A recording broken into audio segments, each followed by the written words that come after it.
Thank you, Jeff, for being here at College Futures with us today. And thank you to everyone who follows and engages with us on social media.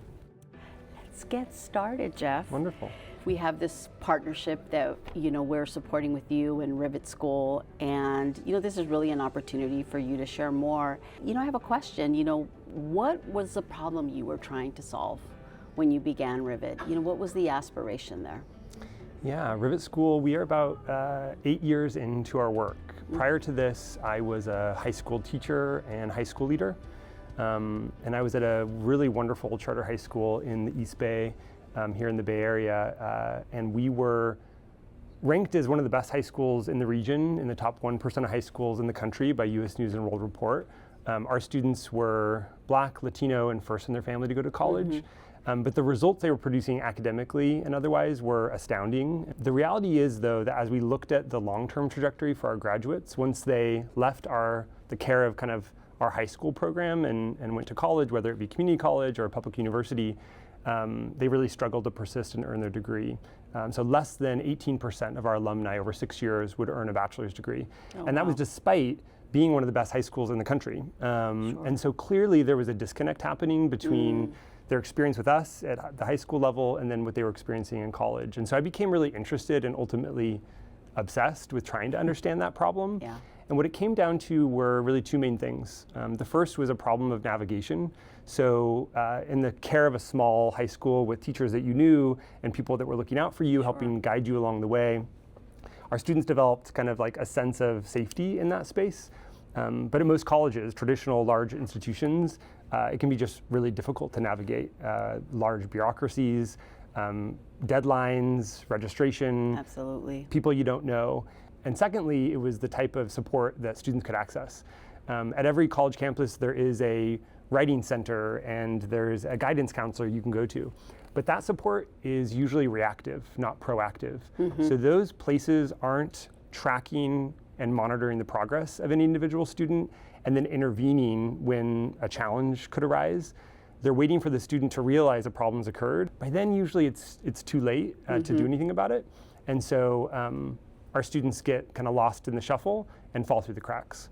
And so Rivet School was based on trying to figure out how could you create a system where an AA, a BA degree is the credential you're earning that has this end-to-end control of the life cycle so that you are held from beginning to end by one person, one place that's really looking out for you and has access to your data and to your experience to make sure that we're keeping you on track to be able to actually graduate.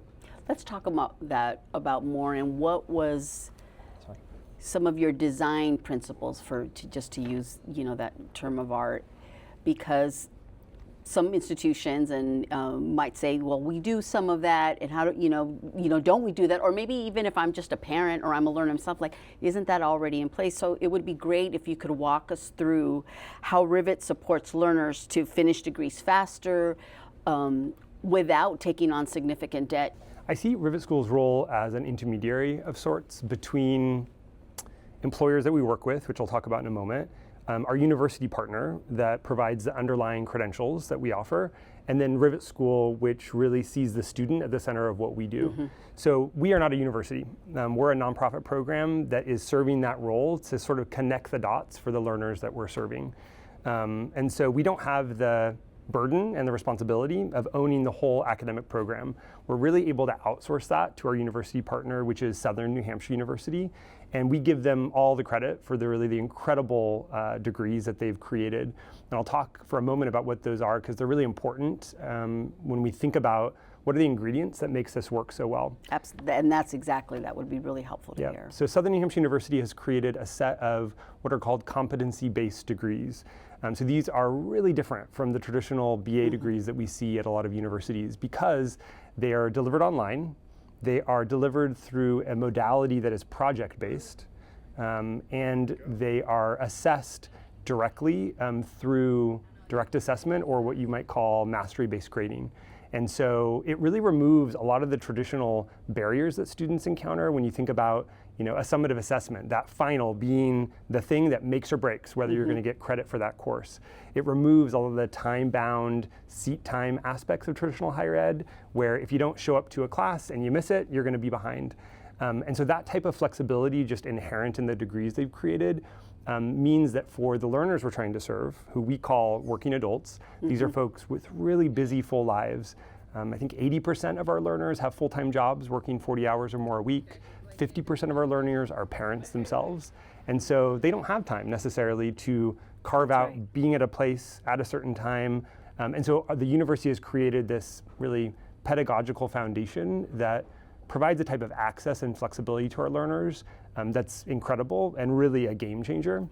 But that alone is not enough, because to go through a self-paced, project-based curriculum like that, while powerful, can be really hard to do by yourself. It requires high levels of accountability, self-awareness, diagnosing your problems, and that's really where Rivet School comes in, and where our university partner has entrusted us with the responsibility of tracking progress of our learners, and then using data provided by the university to do what I described earlier that traditional universities struggle to, which is use that data to proactively see where the challenges are going to arise.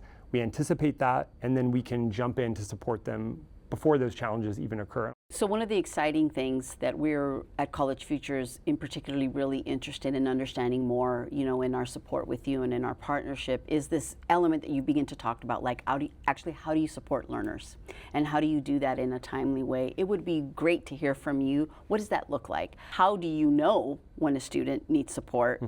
And how does that translate into ensuring that what might start off as kind of the things that happen to us in our lives, you know, what feel like small problems initially, don't turn into larger ones and result in learners stopping out? So each of our learners is assigned to a college coach. Those college coaches are highly skilled former social workers, former teachers, who take on a caseload of no more than 40 to 50 learners at a time. And with that caseload, they track everything about that learner. They know their goals, their motivations.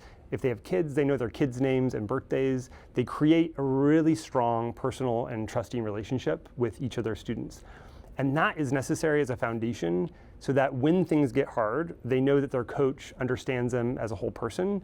And the shame that might be associated with struggling or failing, which many of our students inherited from past educational trauma and challenges that they've had, doesn't come up as a barrier to going to them when they do need help. Or when a coach realizes they need help, going to them to bring it up. So that's really important to understand. In addition to that kind of strong relational trust, there's also this layer of data that our coaches have access to for each of their students. That data is produced in the learning platform from our university and shared with Rivet School every day. So we have a dashboard that populates with when students logged into the platform, the projects that they've mastered, the projects that they haven't, the feedback they're getting from their instructors.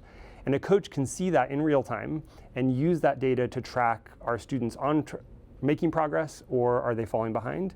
And then we'll use that data in weekly coaching sessions to have conversations with students to be able to identify where they need support, provide academic tutoring, help them adjust their goal. And that really creates this holistic sense of someone's looking out for me and someone's holding me accountable. And both those things really need to be true for us to be able to provide the type of support that does keep people on track and ultimately graduate, which is what we're seeing. So I want to take us then to the other core element of Rivet School, and that's about your employer partnerships. It would be great to hear, you know, your experiences with employer partnerships, what they tell you they value about working with Rivet School, and, you know, with your graduates. Let's start there. Yeah, employers are key to what we do at Rivet School. It's interesting, when we first started the organization and we identified this group of working adults as who we wanted to serve, it was really hard to find them. Working adults tend to be busy, distracted, and inundated by a lot of options when it comes to workforce training and college options. They see ads online, on TV, they hear about the local community college, and so to really find them and get and keep their attention and describe what Rivet School and Southern New Hampshire University are doing together was tricky. But the way that we ultimately found the most success was actually going through people's employers, because that allowed for a working adult, to have their attention because their employer is usually a priority and a big part of their lives. And second, it helped them really directly connect the dots between the purpose of a college degree and what it could mean for them in their real lives. And in this case, a better job, a better salary, and options and opportunities for the future. And so we started partnering really closely with employers where we could help connect all those dots. And we focus on 2 specific sectors, but we will work with employers from a variety of industries. We work with K-12 school systems in what we call our educator pathway, where we support non-degree holding school staff, like a paraprofessional, an instructional aide, or an after-school worker, to continue in their job while earning their bachelor's degree through our program, and then translate that into a full-time teaching job where they can access benefits, a higher salary, and a long-term career trajectory. Then we also work in the healthcare industry with large medical providers. Our largest employer partner is Sutter Health here in California, and we work specifically with the non-clinical side of their workforce. These are folks in operations, data, community engagement, clerical work, who could use a BA through Southern New Hampshire University to be able to advance into manager positions or more specialized roles, and again, tap into benefits, better salary, and long-term opportunities. What our employers love about what we do is really 2 things. First, the underlying degree that Southern New Hampshire University created, because it's competency-based, it's incredibly practical and really designed to be aligned to what employers want to see from their employees. Sure. Soft skills like collaboration and communication are a big part of the curriculum. Our students aren't necessarily learning rhyme and poetry, which is beautiful and wonderful. They're learning how to communicate across difference. They're learning how to use a slide deck to communicate a point in a presentation. They're learning how to use formulas to understand data and analyze it. These are all things that the university realized employers want to see, and so they embedded it in the curriculum. So the second reason is because our program and the flexibility it allows means their employees don't need to take time off, get distracted, and kind of get stuck in these other systems. They're able to remain employed and be retained long-term over the course of their academic program. And then ultimately they're excited because what this means for them is they can use this really as an upskilling program. And so when we talk to employers, we really introduce Rivet School not as a post-secondary success or a degree program. We introduce ourselves as an upskilling partner to say, hey, you need to develop and invest in your talent, in your incumbent workforce, work with us, they'll stay retained with you, and we will help them prepare for whatever is next with you as the employer. And then while their employees are enrolled, we can share progress updates with them. So we really see ourselves hand in hand as partners with those employers. Is there an ask of them as an employer when they engage with you? Definitely. We right now try to plug into whatever workforce and training programs might exist with an employer, which we do work with a lot of amazing employers that already do a lot of very good work in this regard. But the main way that we can plug in is through what we would describe as tuition assistance as a benefit. So a lot of employers are able to provide participating employees with some sort of tuition assistance that can go toward paying for the program, which is great. For the employee, that obviously is a great benefit to take advantage of. And it also creates stickiness between the employer and the employee, where the employee really feels valued. So when the time comes for them to say, what do I do with my degree? They want to stay with that same employer and advance into that position. We also ask employers to think about the conditions that are necessary for employees to participate in a supplemental program like a Rivet School while they're employed. And so we've seen some employers step into this space and say, okay, great, 2 hours every week on the clock, you can do your university work. Because we know that this is a valuable part of the skills you're developing that you're going to use in your job today and hopefully in your next job with us in the future.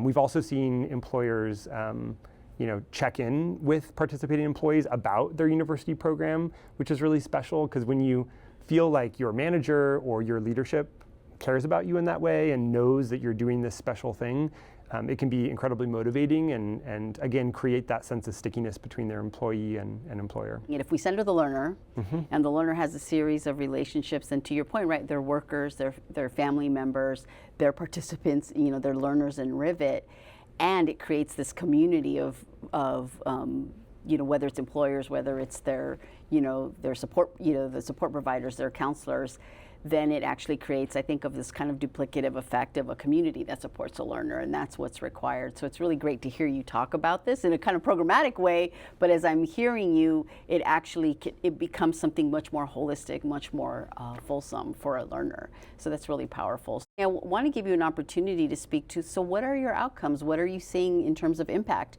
for your learners? Yeah, I'll say one thing just to add to what you just said.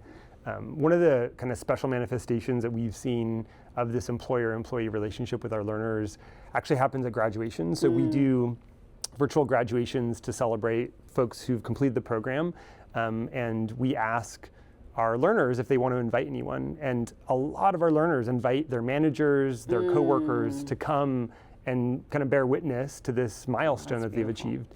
So it's really fun to see employers show up in that way, and as you can imagine, that means something.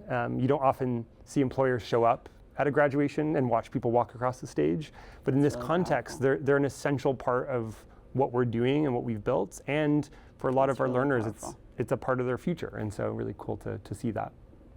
So outcomes, Yeah. what kinds of impact are you seeing? Yeah, so in 2025, we served about 550 learners across our regions in California and elsewhere, which for us is on track to reach our big milestone in 2026 of serving 800 learners throughout the year.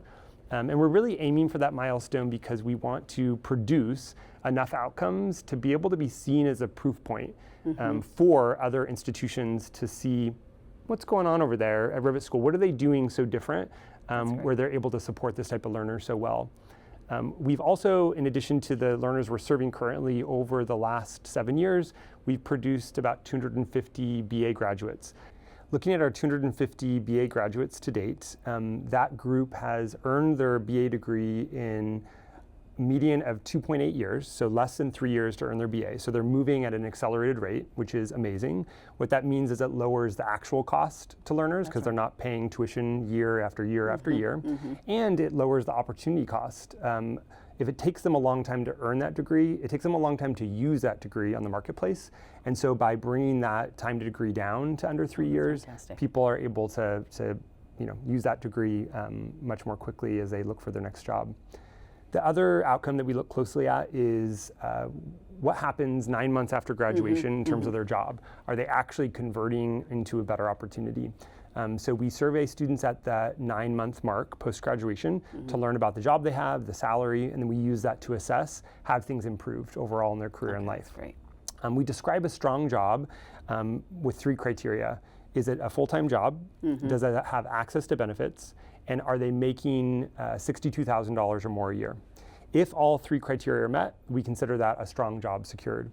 To date, 73% of our graduates at that 9-month milestone have secured a strong job, which is a huge difference from when they come to us years earlier before enrollment. And the way we look at that pre and post is by looking at wage gain. And so the overall median wage gain for our graduates is 48%, or about $18,000 annually. And so for a lot of our students, that is life-changing, and that's just in the first 9 months. And so if you play that out over the course of the next 10, 20 years of their career, that's going to put them in a really different place and their families.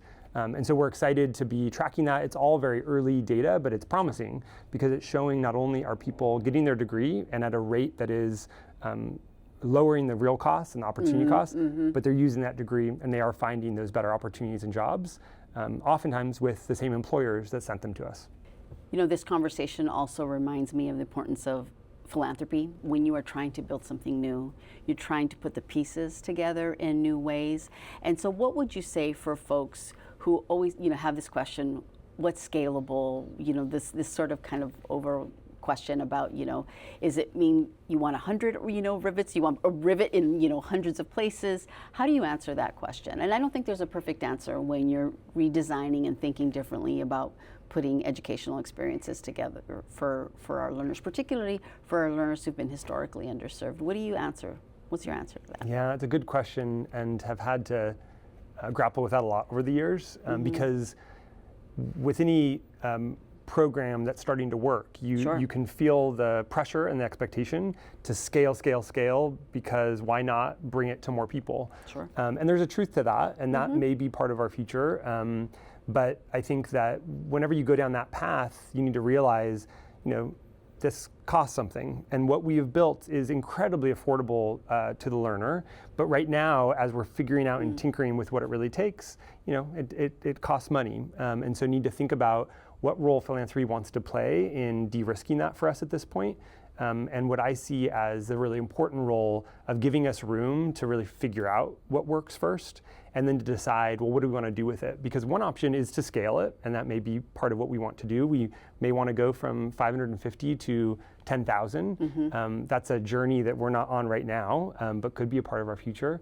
But more likely, and quite frankly, more exciting to me, is the reality that Rivet School will probably never serve tens of thousands of students, because we already have institutions that are doing that in our state. Sure. And so how can we get large enough to be seen as a credible source of outcomes that those institutions can look to learn from? And not that we have all the answers, but we may find some of them, and to be able to demonstrate that by sharing those practices, by doing RCTs and really looking at the data that we have to verify it and to understand how it's working and why it's working for our learners, to be able to influence those institutions that they can take those things and translate them to scale, a scale that, quite frankly, we may never do. So that's a really exciting prospect to me, to our team, to our board, is to be that proof point for those larger institutions. Well, it's an exciting prospect to College Futures, and that's why we're in partnership, because when we think about the world and how it's constantly changing, but what doesn't change is learners having an aspiration to have economic well-being, to have a life of dignity, to have a life of security for themselves and for their families. We think it's going to take a lot of different kinds of models, and that's actually what needs to change. It's not a one-size-fits-all. It's not like a high risk, where the entry and the doorway is so narrow and only few. We're in a world where we actually need much more porous and open opportunities, and we need Rivet schools who are teaching us something about that, and that's why we're in partnership. So just really glad that we get to learn with you and support that. So let's close this out. And my question for you, if there's one point that you want to make, or a takeaway to policymakers, to institutional leaders, to employers, what do you want them to walk away with after hearing you and hearing about what Rivet School is doing and learning? Everyone deserves and needs support. I know that's a really simple concept. It's funny because in K-12, the world I came from, where I kind of came up in my career and learned, that was unquestioned. Young people need support. A 12-year-old needs someone to remind them of something. A high schooler needs a deadline with accountability. And sometimes a second grader needs a pat on the shoulder or a hug. Yeah. And that doesn't go away. But I think we think about 18-year-olds and working adults as people who just need to figure it out on their own. And of course, there's a component to that. Sure. But one of the things that I've loved about what we've built is we're really taking the common practices and what we know works for young people and just doing it for adults in college, where unfortunately we don't necessarily have the capacity, the time, the resources to always do that. But it felt essential to bring that approach and that mindset to our students, and I think it makes all the difference. Just a good reminder that humans need support and opportunity and community, and someone that believes in them throughout our lives, right? Throughout our lives, and so it's really humbling too to hear that you hold that and that you are trying to build that, with Rivet School. So thank you. So Jeff, where can folks find out about Rivet School? Yeah, the best place is really to go to our website, which is rivetschool.org. And that's where we have student-facing materials. We also have places for employers to learn more and supporters like CFF.